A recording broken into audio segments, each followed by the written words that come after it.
Tiniyak ng COMELEC na magiging maayos ang random manual audit of votes na magsisimula na bukas. Yan ang live agenda report ni Joash Malimban mula sa Pasay City. Joash, go ahead.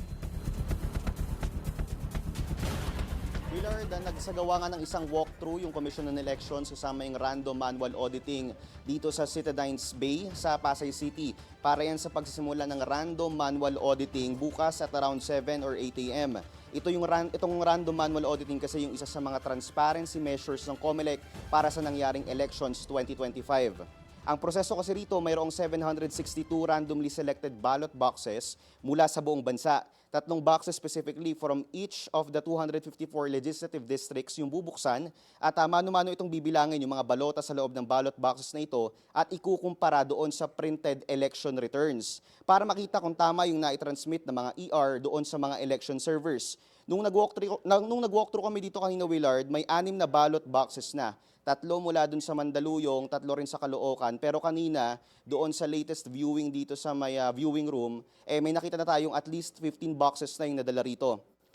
Kung makikita nyo, dito meron ding 60 auditing tables doon sa auditing room. Yung auditing room na ito, merong 60 auditing teams na ilalagay. Bubuuin ito ng isang chairperson, isang secretary, pati ng isang third member. Mga tauhan lahat ito ng Department of Education, pero nilinaw ng COMELEC kanina na hindi sila yung nagsilbing electoral board members nung nangyari yung eleksyon. Available din daw for public viewing itong gagawing random manual auditing dito sa viewing area. At kung matatandaan nyo rin kahapon, marami rin yung complaints doon sa maliraw yung lumalabas sa mga resibo. Ayon sa COMELEC, dito rin yung i-verify.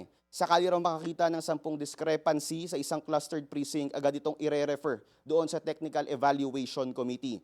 Ayon sa COMELEC, Willard, aabot ng 45 days hanggang matapos itong random manual auditing. At sinigurado rin ng poll body na magiging credible yung pagsasagawa ng RMA kasi sa mga nakalipas naman daw na eleksyon, hindi naman daw bumaba sa 99% yung accuracy rate ng automated election system dito sa ating bansa. Willard. Alright, maraming salamat sa iyo, Joash Malimban, nag-uulat live mula sa Pasay City.